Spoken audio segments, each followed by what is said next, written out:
Camina, párate, camina quieto. No son aspectos contradictorios. ¿Lo hablamos?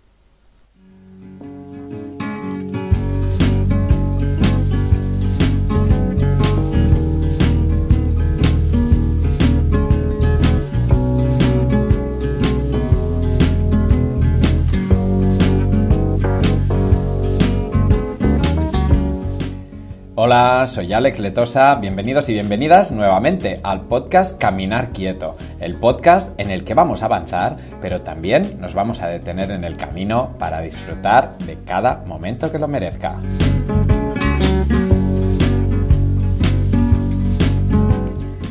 Y estamos aquí otro martes más, son las 5 de la mañana y ya sabes que depende de cuando me estés escuchando, pues te deseo buenos días, buenas tardes o buenas noches. Hoy vamos a hablar de la dislexia. Ya lancé en redes sociales esta consulta y dudas o preguntas que tuvierais al respecto, porque es uno de los problemas y de los trastornos que más trabajamos en el Centro Camina, y también es uno de las dificultades que más necesitan de Educatul también para acompañar a las familias, a padres y madres que tienen hijos con dislexia, para también poder optimizar la manera en la que los vamos a educar. Y hoy nos vamos a centrar en el análisis de la dislexia y vamos a hablar también, vamos a tener la opinión de optometristas, como es la doctora Carmen Bilbao, que nos da su opinión como optometrista sobre la dislexia, y también vamos a ver algunas opciones de intervención, como es el método Glyphing. Bienvenidos y bienvenidas al podcast de hoy, Caminar Quieto, de Educatul.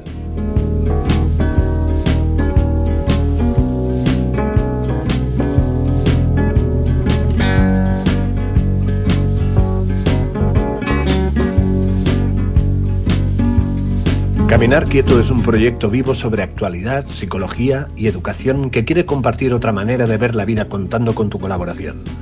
Una mirada que refleja que se puede caminar y avanzar, pero deteniéndose en el camino para disfrutarlo. Queremos fomentar el respeto por los procesos de desarrollo de toda persona. Si quieres caminar quieto o quieta con nosotros, puedes suscribirte o hacerte mecenas en caminarquieto.com.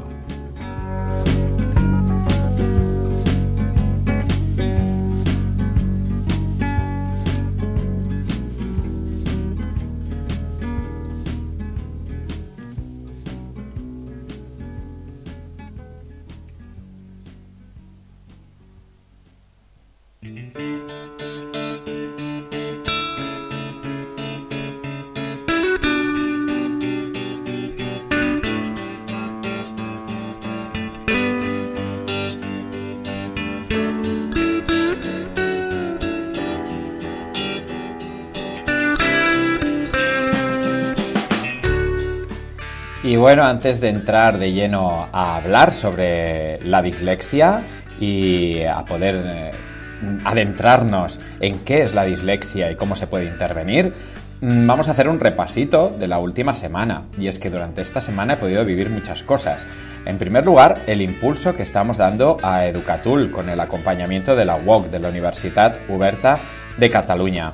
Y es que en este momento pues estamos siguiendo el impulso del proyecto, de la startup, y también, creo que puedo confirmar buenas noticias porque estamos preparando nuestra presencia en el World Mobile Congress de 2022, concretamente en el 4Years for Now, que es un espacio en el que están las startups y las que tienen relación con este apartado de EdTech, de tecnología educativa. Y bueno, ya os iremos avanzando porque es del 28 de febrero al 3 de marzo de 2022 y estamos preparando nuestra presencia allí. También durante esta semana pues hemos ido finalizando los materiales que estoy redactando para la editorial Planeta Agostini. Ya el año pasado ya están disponibles unos materiales que editamos sobre psicología infantil y adolescente y ahora mismo estamos finalizando uno sobre coaching y regulación emocional. También durante esta semana pues, se ha confirmado la suspensión del curso de gestión de convivencia que tenía programado hacer con el Institut de Ciències de l'Educació de la Universitat Autònoma de Barcelona, y es que el problema informático que han tenido con el hackeo de todo su sistema pues ha llevado a suspender esta formación hasta nuevo aviso. Ya teníamos todas las personas inscritas, pero de momento no va a poder ser posible tirarlo adelante. Por otro lado, también me gustaría comentar la portada del diario El País del domingo, con el título España en terapia. Y ya justo en el podcast anterior os estuve hablando sobre el estado de la salud mental en España, y este titular y esta portada pues da todavía más valor al problema de salud mental que estamos teniendo después de la pandemia. Pero bueno, que yo creo que la pandemia lo que ha hecho es acelerar algunos aspectos que ya no estaban bien, ni a nivel asistencial ni a nivel de los recursos que tenemos para poder asumir todas estas dificultades que estamos viviendo en salud mental y que vamos a vivir, porque esto solamente ahora se está destapando toda esta dificultad, pero hay muchas más cosas que deberíamos trabajar. Y esto ha sido de manera resumida esta semana con las novedades que os puedo comentar relacionadas con Educatul y con Caminar Quieto. Pero vamos a adentrarnos en el tema específico de hoy, que es sobre la dislexia.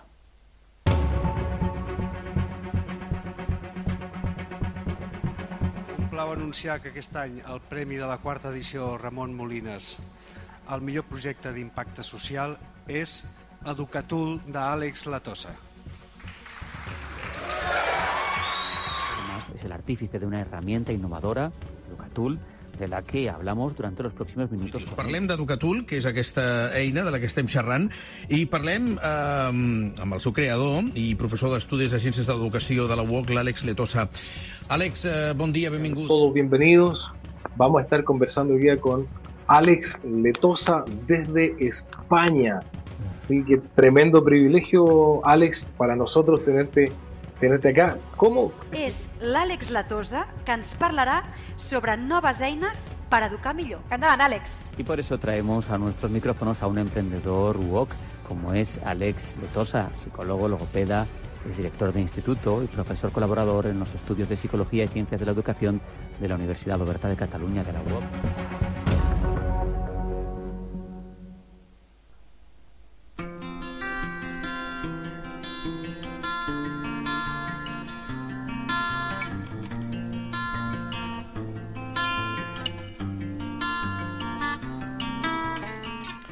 Bueno, y te recuerdo que Caminar Quieto es un podcast que quiere aprender con vosotros y con vosotras. Ya sabes que puedes participar en el podcast enviando tus comentarios a través de las redes sociales a @caminarquieto o un audio por WhatsApp o Telegram al 651 830 626 con el +34 si nos contactas desde fuera del Estado español. Y bueno, vamos a entrar de lleno al tema de hoy, que es la dislexia. Vamos a definir qué es, vamos a ver qué hay que descartar antes de hacer un diagnóstico de dislexia, en qué edades se puede dar y cómo se puede intervenir. Concretamente, para la intervención hablaremos de un método que ha garantizado su éxito en la intervención de la dislexia, como es el método Glyphing. Y es que la dislexia se ha definido como una alteración del neurodesarrollo.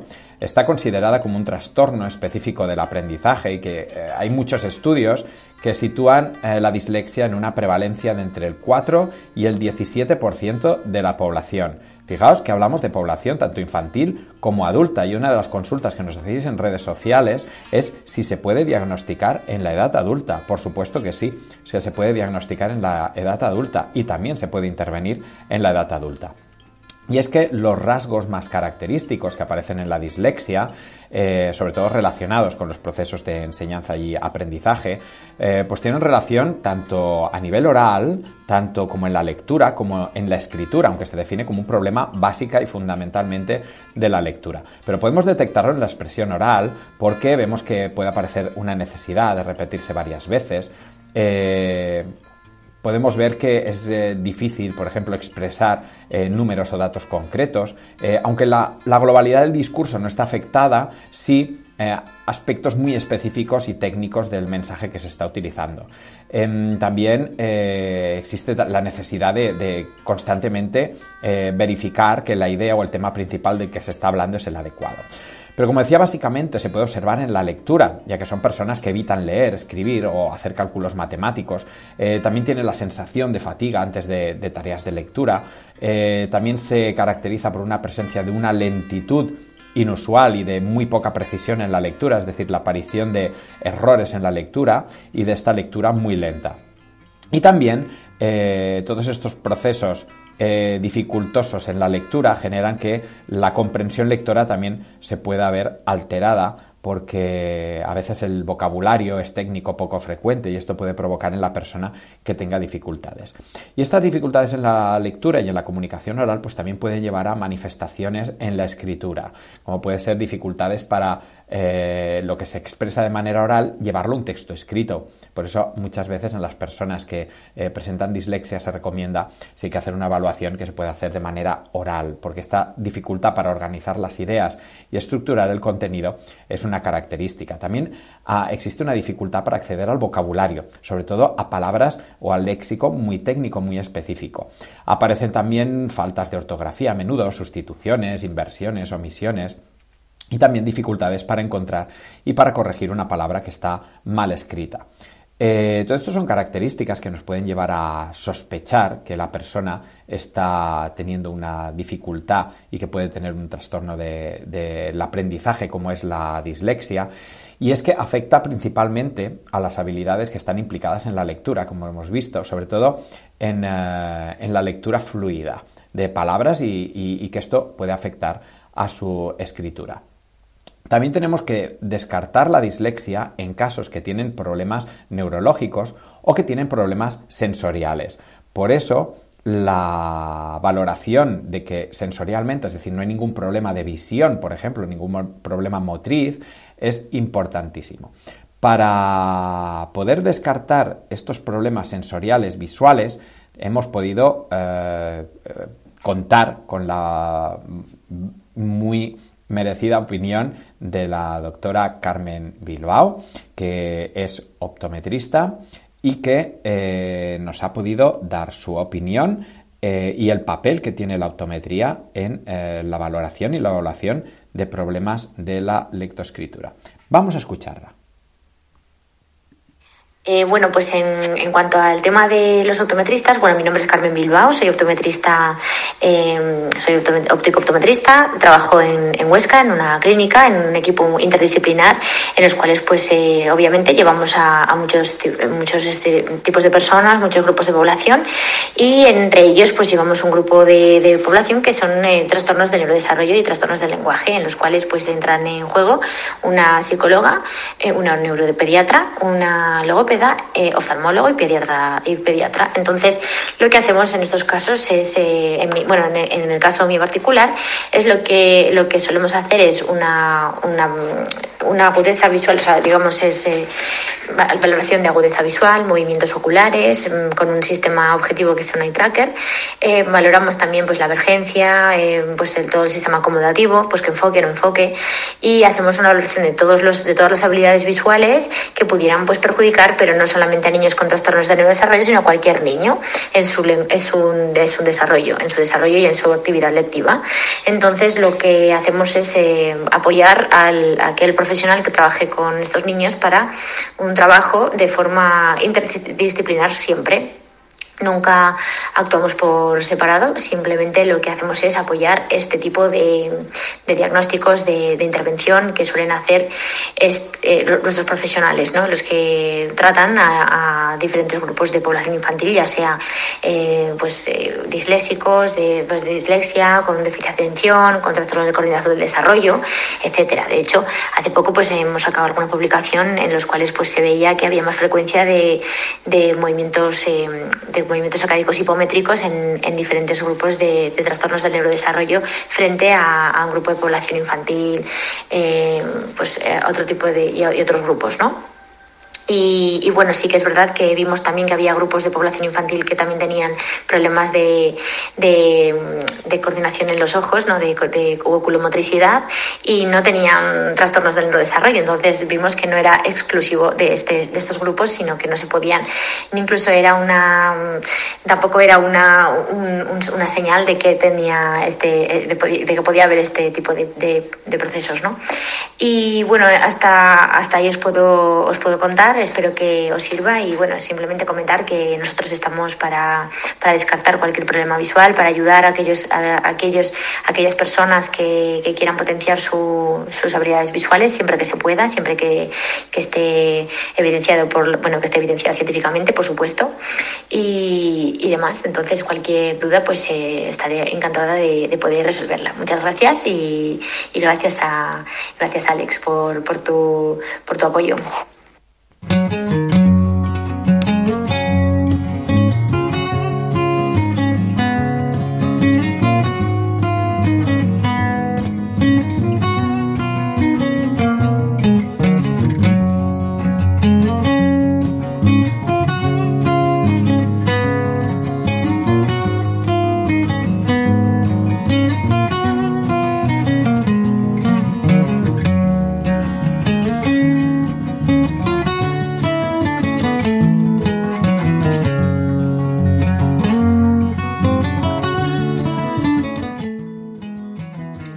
Y bueno, muchísimas gracias a Carmen Bilbao por su opinión como óptico-optometrista interesante, en la que en el diagnóstico de dislexia primero tenemos que descartar cualquier alteración neurológica o cualquier alteración sensorial que pueda justificarlo. Por eso una revisión de óptico-optometrista pues siempre puede ir bien, para ver que no hay ninguna dificultad visual que provoque estas dificultades en la fluidez lectora.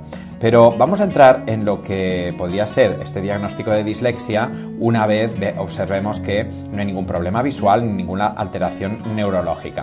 Y es que para el diagnóstico de dislexia se recomienda que los 8 años aproximadamente estén cumplidos. Ya sabemos que cada niño y cada niña tiene una maduración y un ritmo de maduración totalmente individual y diferente, pero se considera que hacia los 8 años ya es cuando un niño o una niña tiene que tener todo el desarrollo neurológico suficiente y suficientemente maduro para poder haber entrado de lleno a la lectoescritura.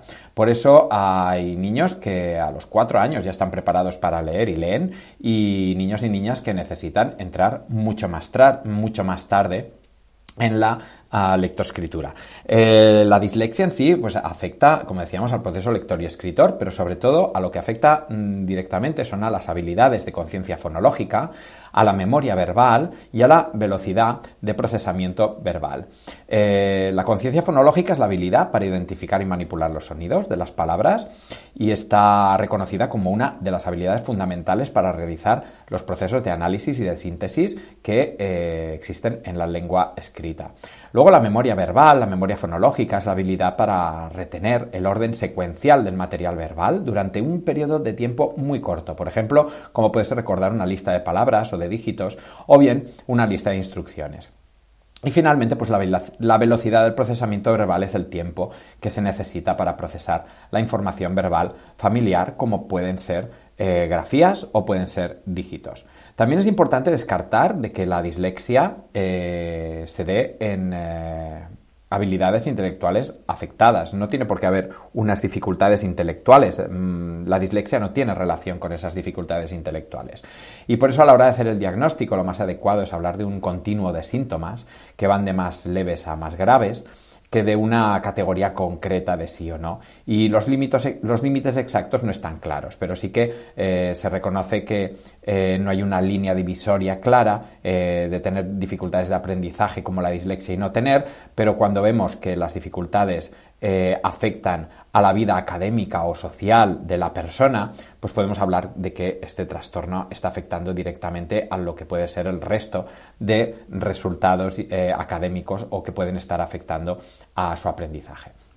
Hay, según estudios muy recientes, la prevalencia de la dislexia, como decíamos, entre un 4 y un 17%, aunque varía mucho, y también existen evidencias de que los hijos e hijas de padres y madres con dislexia tienen también un alto riesgo de presentar el mismo trastorno. Aunque bueno, la investigación sobre la transmisión genética está todavía abierta.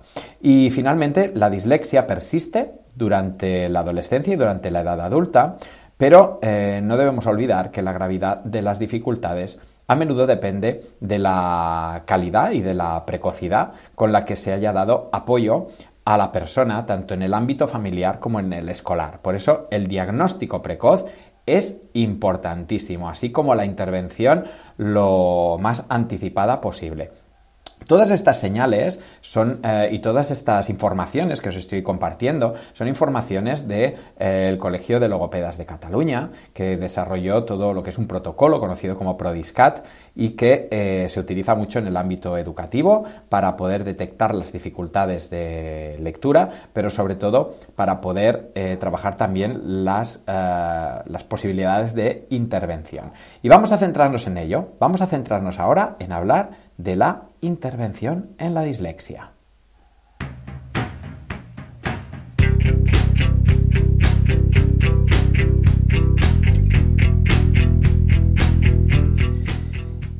Y es que para la intervención, pues me gustaría comentar algunas de las preguntas que me hicisteis llegar sobre la dislexia. Por ejemplo, me preguntabais, ¿un sistema educativo que quiere que empecemos a leer a los 3 años puede propiciar más casos de dislexia?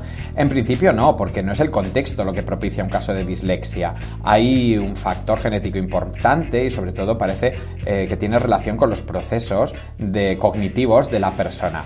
Entonces el sistema educativo no es que propicie más casos de dislexia, en mi opinión, a mi juicio, pero lo que sí que propicia dificultades es que debemos de pensar que si hasta los 7-8 años no tendremos el 100% de los niños y niñas que hayan entrado en la lectoescritura y se considera que es a partir de los 6 años cuando existe la maduración neurológica suficiente como para entrar de lleno en la lectoescritura, insistir desde los 3 años para entrar en el proceso lector sí que puede provocar mucha frustración en muchos niños y familias, ya que muchísimos niños no van a estar preparados para poder entrar.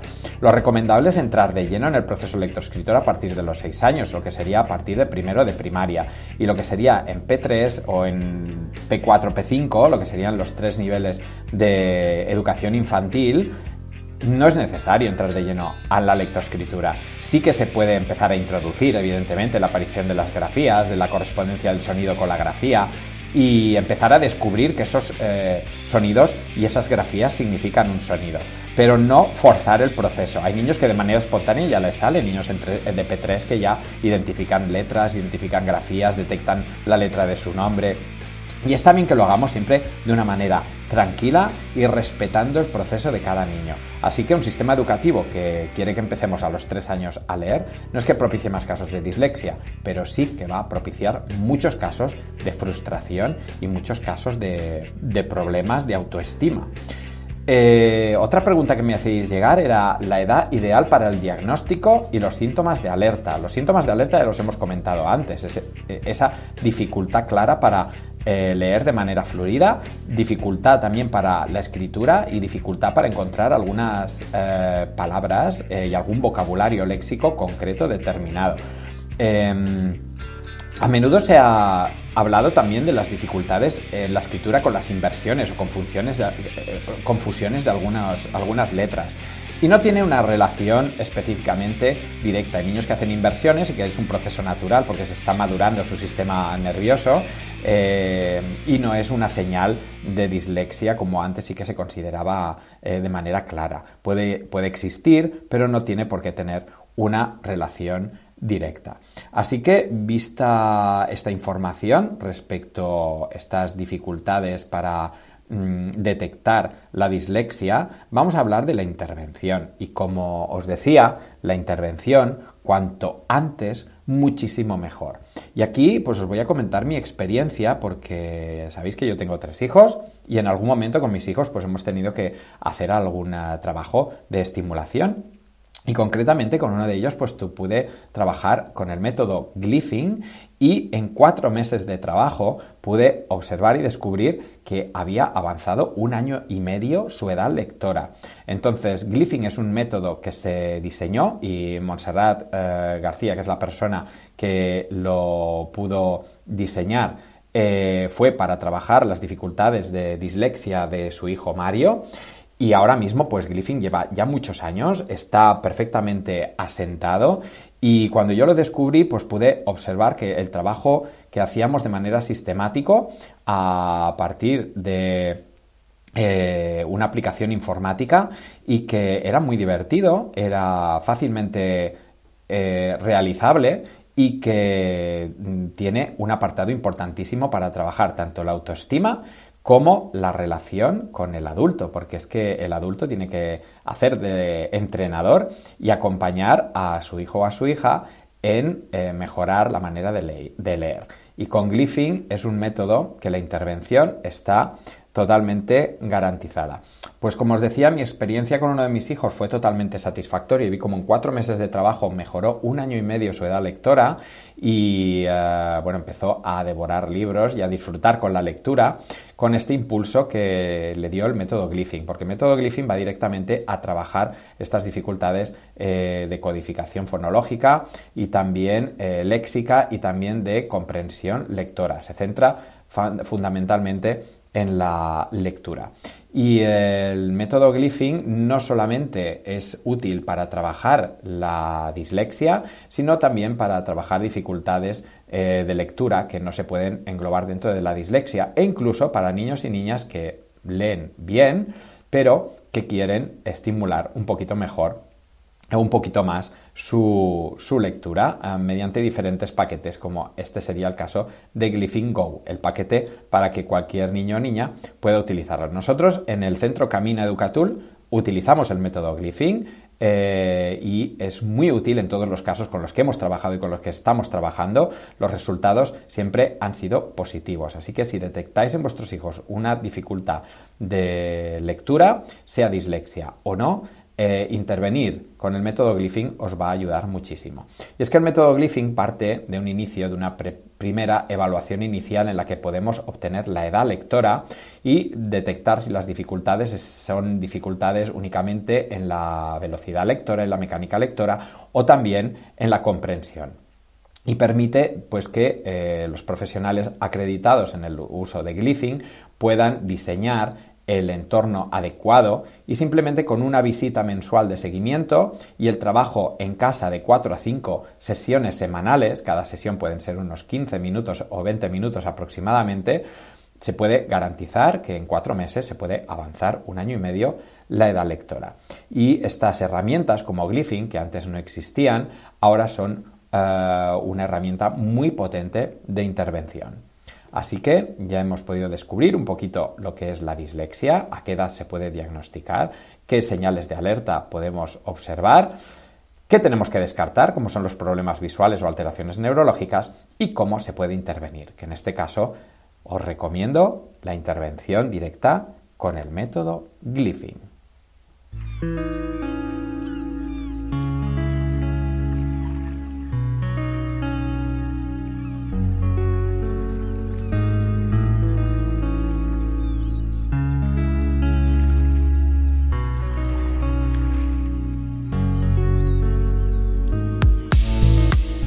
Y hemos visto que la dislexia es algo con lo que deberemos aprender a convivir y podremos aprender a gestionar, que lo vamos a tener durante toda la vida y que, bueno, sí que hay muchos estudios que nos dicen en qué influyen los resultados a largo plazo cuando el trastorno es persistente.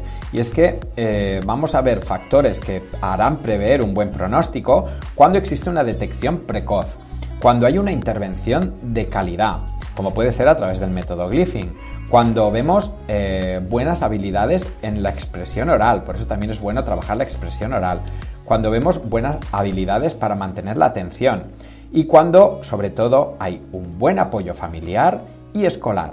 Esto nos va a dar una prevención de que vamos a tener un buen pronóstico y que las dificultades que nos pueden producir los síntomas de la dislexia nos van a permitir poder leer mucho mejor y poder mejorar también nuestra comprensión lectora. ¿Qué factores nos van a hacer prever un mal pronóstico? Pues, por ejemplo, problemas graves a nivel fonológico, una velocidad muy lenta de procesamiento, una falta de recursos compensatorios, es decir, que la persona no tenga estrategias o que no haya intervenido. Otras dificultades de aprendizaje que puedan coincidir, como puede ser TDAH, por ejemplo.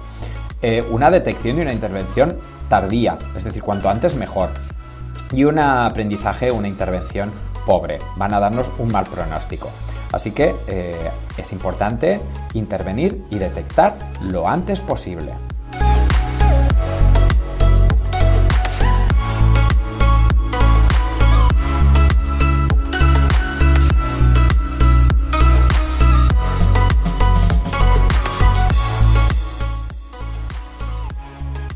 Bueno, y esperamos que haya sido útil para vosotros hoy este podcast exclusivo sobre la dislexia, y llegamos al final del podcast y bueno, me gustaría despedirme con una versión musical del dueto que formamos Marc Muñarc y yo mismo, que nos llamamos Los Camina Acoustics, y es que este sábado pudimos hacer un bolo.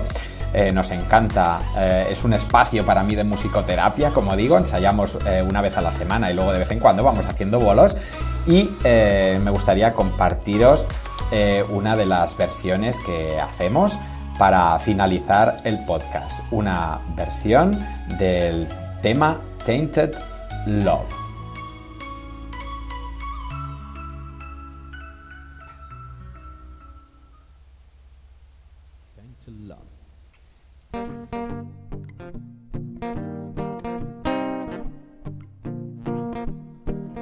Sometimes I feel I've got to run away, I've got to get away from the pain that you drive into the heart of me. The love we share seems to go nowhere, and I lost my life from a turn and turn.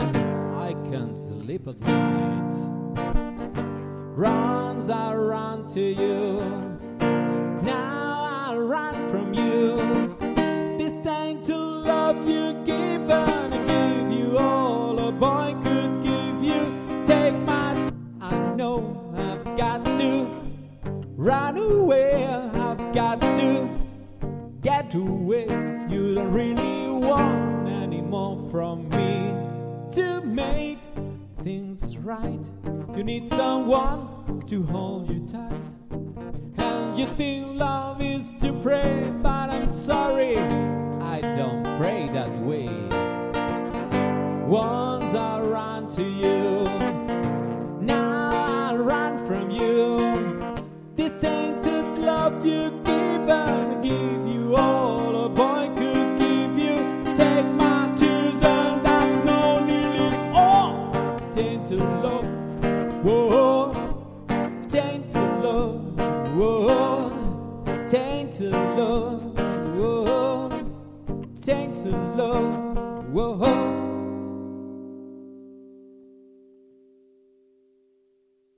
Caminar Quieto es un proyecto vivo sobre actualidad, psicología y educación que quiere compartir otra manera de ver la vida contando con tu colaboración. Una mirada que refleja que se puede caminar y avanzar, pero deteniéndose en el camino para disfrutarlo. Queremos fomentar el respeto por los procesos de desarrollo de toda persona. Si quieres caminar quieto o quieta con nosotros, puedes suscribirte o hacerte mecenas en caminarquieto.com.